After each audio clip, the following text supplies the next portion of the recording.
नमस्कार। आज हमारी मुलाकात है राजस्थान की उद्योग मंत्री और गद्दावर नेता श्रीमती शकुंतला रावत से। और पहला क्वेश्चन यही रहेगा कि राजनीति में उनका आना कैसा रहा? राजनीति में तो क्या है, हम शुरू से ही स्कूल कॉलेज टाइम से थे सक्रिय। फिर 95 में जब जिला परिषद का चुनाव हुआ तो महिला सीट थी मेरे ससुराल गांव उधर बानसूर से। तो बानसूर में ही मेरा ससुराल गांव मोहम्मदपुर लगता था। फिर जिला परिषद की सीट महिला हुई तो सभी गांव वालों ने कहा भाई पढ़ी लिखी बहू है, चुनाव लड़ाना चाहिए। मैं मेरे ससुराल पक्ष को धन्यवाद देना चाहूँगी कि आज से इतने वर्ष पहले उन्होंने मुझे सपोर्ट किया, सबने मिलकर के। चाहे मेरे ससुर अनपढ़ थे फिर भी उन्होंने कहा कि नहीं भाई चलो पढ़ी लिखी बहू है, इसको चुनाव लड़ाते। और फिर चुनाव लड़ते गए, फिर दोबारा लड़ लिया, फिर एमएलए का टिकट मांगा, वो मिल गया। और फिर पहला चुनाव में हार गई थी। उसके बाद में जब पूरे राजस्थान में 20 हमारे भाई जीते थे, एक मैं जीती थी, महिला एक मैं जीती मेरी पार्टी से। तो ये सब इस तरह से फिर संगठन में भी साथ साथ मेरा चलता रहा। महिला कांग्रेस की जिला अध्यक्ष, मेन कांग्रेस में सदस्य बनते रहे, फिर पीसीसी में सदस्य, सचिव, फिर उपाध्यक्ष महिला में, फिर महिला कांग्रेस की प्रदेश अध्यक्ष, मेन दिल्ली अखिल भारतीय महिला कांग्रेस में जनरल सेक्रेटरी। तो इस तरह साथ साथ संगठन भी चलता रहा और चुनाव भी चलता रहा। और इस बार फिर दोबारा से जीत हुई तो हमारी सरकार बन गई। और सरकार में तो आपने देखा कि किस तरह से माननीय मुख्यमंत्री अशोक गहलोत जी ने, जो कि एक कहना चाहिए कि जनता के लिए, जनता का बजट, जनता की राय का, कि हम लोगों को जनता ने कहा और हमने माननीय मुख्यमंत्री महोदय से जो मांग रखी। अगर देखा जाए तो बानसूर विधानसभा क्षेत्र में कि मेरे यहाँ बानसूर में सिर्फ एक सीएससी थी 30 बेड की, उसको हमने अभी फिर उप जिला अस्पताल खुलवाया, बड़ा बस डिपो, बस स्टैंड खुलवाना, स्टेडियम। और नगर पालिका बानसूर की 70 वर्षों से जो एक बहुत बड़ी मांग चली आ रही थी कि बानसूर में नगर पालिका नहीं थी। कस्बे वासी तो हमारे ये कहने लग गए कि हमारा विश्वास उठ गया, शायद बानसूर नगर पालिका नहीं बनेगी। लेकिन मैंने कहा कि मैं वादे नहीं करती हूँ, लेकिन पक्का हम नगर पालिका बना देंगे। तो हमारी नगर पालिका बन गई, जिससे कि लाइट लगना, सीसीटीवी कैमरे, सड़कें बनाना, तो ये सारे विकास के काम हुए। पर्सनल मंडी हमारे यहाँ बन गई, सीएससीज खोलना, पीएससी खोलना, इंग्लिश मीडियम स्कूल खोलना। और बानसूर के जो हमारा नारायणपुर था, एक छोटी सी ग्राम पंचायत था, उसको तहसील बनाया, उपखंड बनाया वहाँ पर। और बिजली, पानी, पीएचडी, एईएन, जेईएन बिठाना। अभी तो बानसूर विधानसभा क्षेत्र में एक्शन ऑफिस भी खुल गए हैं। और अब सबसे बड़ा जो नारायणपुर हमारे थाना गाजी में लगता था, तो पंचायत समिति भी बन गया। मतलब कोई किसी तरीके की हमारे यहाँ बानसूर में विकास के लिए कोई कमी माननीय मुख्यमंत्री अशोक गहलोत जी ने नहीं छोड़ी, मेरी मांग के पीछे, मैं जनता की मांग के पीछे। तो फिर भी, और स्कूल क्रमोन्नत कराना, इंग्लिश मीडियम स्कूल खोलना, ये एक बहुत बड़ा। और सड़कों का पूरे गांव जो बिल्कुल इंटीरियर में थे, सोच नहीं सकते थे कि कभी भी यहाँ पर हमारे सड़क आ सकती है। एक आदिवासी का जीवन जी रहे थे लोग, वहां पर भी हमने सड़कें बना दी। चाहे इधर के लोज डोईवाड़ी पहाड़ों में जो सरिस्का से लगते हुए क्षेत्र हैं, ग्राम पंचायतें खरकड़ी है, वहाँ पर मुंडावरा से आगे कानपुरा लोज है, डोईवाला है, और ये अपने नांगलेड़ी है, बैरावास है। तो ये ऐसी जो गांव थे जहाँ की ट्रैक्टर के अलावा कोई साधन नहीं जाता, वहाँ हमने सड़कें बना दी। तो माननीय मुख्यमंत्री महोदय ने, मेरा बानसूर नहीं बल्कि अलावा पूरे राजस्थान के लिए आप देखें कि ओल्ड पेंशन, जो कि आज पूरे भारत के युवा की मांग बन रही है कर्मचारियों की, तो ऐसा एक नया आयाम स्थापित करना माननीय मुख्यमंत्री महोदय ने एक ऐसी एक मुहिम छेड़ी है जो कि हर वर्ग के लिए है। ये तो है नहीं कि भाई कांग्रेस वाले कर्मचारी को ही मिलेगी, ये तो पूरे हर युवा का कर्मचारी के फायदे की बात है। आरजीएचएस लाना और चिरंजीवी लाना, आप देखेंगे कि चिरंजीवी में पहले हमसे लोग लेटर पैड लिखवा के ले जाते थे कि साहब किडनी ट्रांसप्लांट होगा, 15-20 लाख रुपए मुख्यमंत्री राहत कोष से पैसे दिलवा दीजिए मैडम, रोते थे। तो अगर उस माँ के आंसू पहुंचने का काम किया तो राजस्थान के मुख्यमंत्री अशोक गहलोत ने किया 25 लाख तक, और उससे भी अगर ज्यादा लगता है तो वो भी वहन खर्चा सरकार करेगी, कर्मचारियों का भी खर्चा सरकार वहन कर रही है। किसान मित्र योजना आप देखिए, कितने लाखों किसानों का बिल जीरो आ रहा है। गांव में चले जाइए, आप पूछिए किसका बिल आ रहा है, किसी का नहीं आ रहा। जिसने कभी जिंदगी में जमा ही नहीं कराया होगा या तो उसका नहीं कह सकते। बाकी 2000 यूनिट तक किसानों का बिल माफ। और घरेलू बिजली में आप घर में जाकर के पूछिए, मैंने पूछा कईयों से, मैंने कहा बताइए आपके अभी प्रोग्राम में गए कि भाई बिल आ रहा है क्या जयपुर में सिटी में, महिलाओं ने कहा नहीं आ रहा। अभी चिरमी का गेम हुआ था, जो हमारा एक मेवाड़ का और मारवाड़ का एक खेल है पारंपरिक चिरमी, तो वो हुआ, उसमें महिलाएं आई, हमने पूछा आपका बिल आ रहा है, नहीं बोले साहब धन्यवाद है अशोक गहलोत जी का, हमारा जीरो बिल आ रहा है। कोरोना वालों में लो आप, कोरोना में जिसके माता पिता नहीं है उनके बच्चों को नौकरी देने का काम, लड़की 18 साल की होते ही 5 लाख रुपए खाते में डालने का काम, 2500 रुपए उनको पर मंथ देने का काम, उड़ान योजना, बच्चों को फ्री शिक्षा, ड्रेस फ्री, ड्रेस की सिलाई, मतलब क्या राजस्थान सरकार ने नहीं किया। और सबसे बड़ा जो अभी हुआ है, चाहे पंचायत समिति बनाना हो, तहसील बनाना हो, पूरे ऑल राजस्थान का आपने देखा कि जिस दिन बजट पेश हुआ, जिलों की घोषणा हुई, तो हर वर्ग की मांग को क्या बीजेपी वालों भी उस पे कुर्सी पे चढ़ के और तालियां बजाई, गहलोत साहब के नारे लगा रहे थे, हाथ जोड़ रहे थे, ढोक खा रहे थे, और पूरा सदन एकदम एक तरफा माहौल था।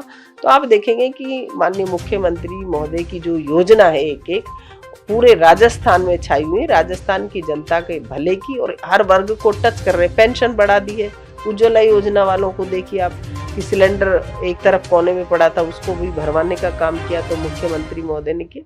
तो कोई सरकार ने कमी नहीं छोड़ी, और उसी कड़ी में मेरा बांसुर आता है, तो मेरे क्षेत्र में भी कोई कमी नहीं रखी। मैंने किसी भी तरीके की अच्छा करने का मेरा प्रयास है।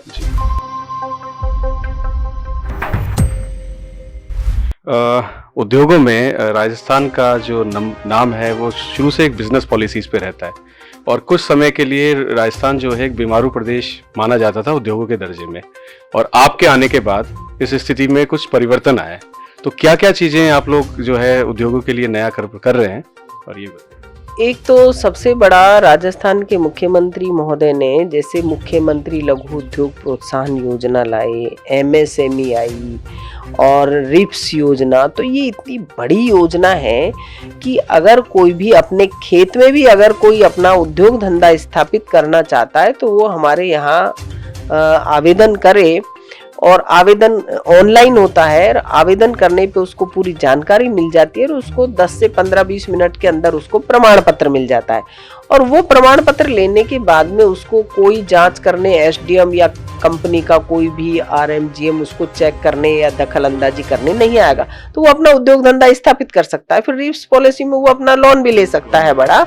तो ये जो, और लोन में भी आप देखिए कि जो हमारी मुख्यमंत्री लघु उद्योग प्रोत्साहन योजना है उसमें 25 लाख तक का करेगा तो 8% ब्याज अनुदान राशि सरकार दे रही है, और 5 करोड़ तक का करेगा तो 6% दे रही है, और 10 का करेगा तो 5% ब्याज अनुदान राशि सरकार दे रही है। तो ब्याज आपका सरकार दे रही है, और SC ST महिलाओं के लिए छूट है। तो आप बताइए कि उनको 50% में जो उनका लॉटरी में निकलेगा ऑक्शन में, उसको 5% की छूट दे रही है सरकार की तरफ से। तो और जो हमारे स्टाम्प ड्यूटी लगती है वो 0% है।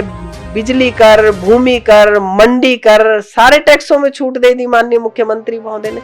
इंडस्ट्रीज के लिए इंडस्ट्रीज का दर्जा दिया होटल्स को, और जैसे ही होटल्स को इंडस्ट्रीज का दर्जा दिया, हमने कई जगह जाकर के होटल पे पूछा तो बोले ये तो मुख्यमंत्री ने एक नया आयाम स्थापित कर दिया कि जो हमारा बिजली का बिल लाखों में आता था वो कितना कम हो गया है। तो ये सारी चीजें अब इंडस्ट्री के लिए होटल्स भी जुड़ रही हैं, उसमें और भी लोग खोल रहे हैं होटल्स। अब होटल वो खोलेगा तो बिजली कर नहीं लगेगा, उसको स्टाम्प ड्यूटी नहीं लगेगी, ये क्या मंडी कर नहीं लगेगा, ब्याज में छूट दी जाएगी। तो आप सोचिए कि वो इसलिए हमारे यहाँ जो MOU हुए और LOI हुए, आप देखेंगे कि हमारे 49 से भी ऊपर अब 50 तक पहुंच गए हैं %।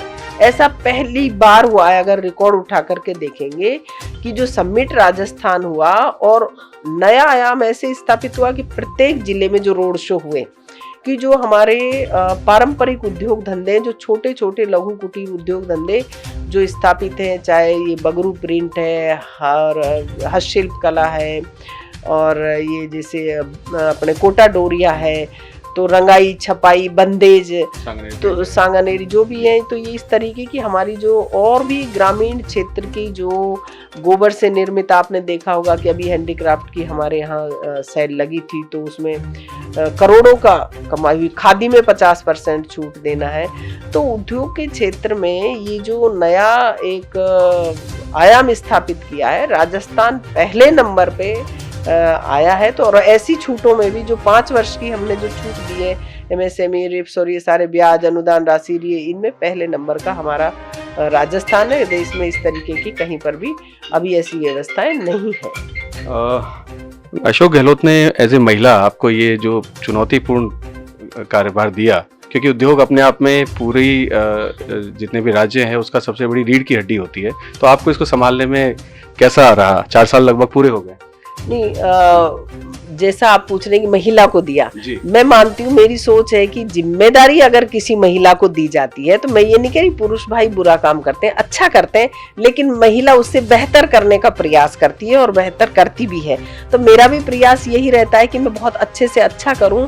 और राजस्थान के माननीय मुख्यमंत्री महोदय ने एक पहली बार अगर महिला को बनाया, उन्होंने महिला के ऊपर विश्वास जताया, तो ये माननीय मुख्यमंत्री महोदय की सोच है कि महिला भी ये काम, हर काम में अग्रणी है, और महिलाओं को एक सम्मान किया पूरे राजस्थान के लिए। इसके लिए तो मैं माननीय मुख्यमंत्री का धन्यवाद दूंगी कि उन्होंने मेरे ऊपर ये विश्वास जताया और एक गाँव की और ढाणी की महिला को इस स्तर पर ला करके ये मुझे पद दिया। इसके लिए तो धन्यवाद करती हूँ। महिला का सम्मान है, पूरे राजस्थान की महिलाओं का सम्मान।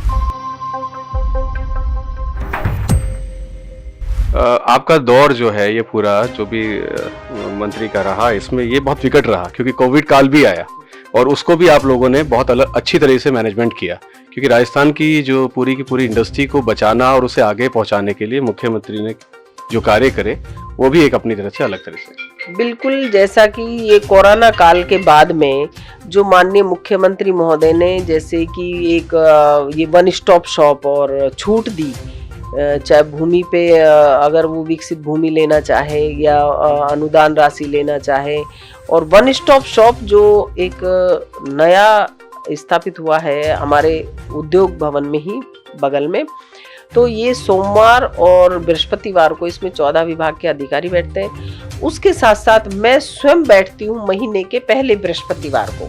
मैंने कंपलसरी कर रखा है कि मैं वहाँ बैठूंगी, और हमारे सारे विभाग के अधिकारी वहाँ बैठते हैं।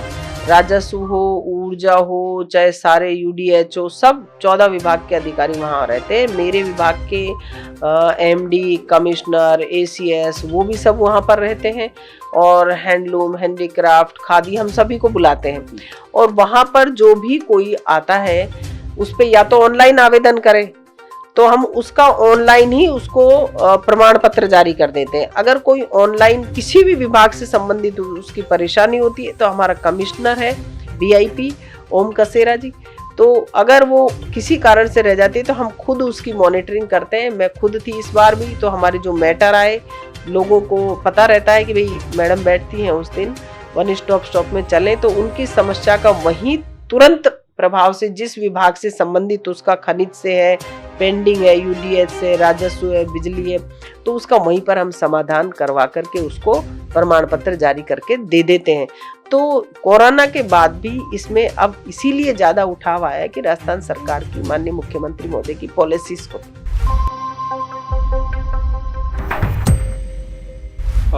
आने वाले 1 साल में आप लोग चुनावों के लिए जा रहे हैं, और उद्योग और जो पॉलिसीज हैं वो आपका एक प्लस पॉइंट है।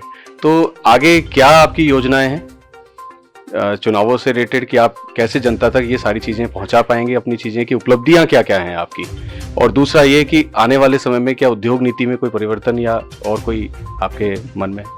उद्योग के क्षेत्र में हमारी सरकार ने, माननीय मुख्यमंत्री महोदय ने कोई कमी किसी तरीके की नहीं छोड़ी है, क्योंकि हर क्षेत्र में, चाहे ग्रामीण क्षेत्र हो चाहे सिटी हो, नए हमारे जो रिको के जो क्षेत्र आवंटित किए, माननीय मुख्यमंत्री महोदय ने घोषणा की कि फलाना फलाना सभी उपखंड पे खोले जाएंगे। तो जहाँ पर कोई जमीनों का है कि भाई जमीन नहीं दी है, नहीं तो बाकी जगह हमारे बहुत सारी जगह स्थापित भी उद्योग धंधे हो गए हैं, स्थापित हो गए और वो रनिंग में भी आ गए। तो ये एक नया आयाम है और जनता के पास चुनाव में जाने के लिए जनता तो ये कह रही है कि आइए, आपने इतना दे दिया, अब कुछ मांगने की जरूरत ही नहीं है। तो अभी तो जनता को सिर्फ वोट देने का इंतजार है। 2023 में कांग्रेस की सरकार बनेगी। बहुत बहुत धन्यवाद आपका ये अपना समय निकालने के लिए। Thank you.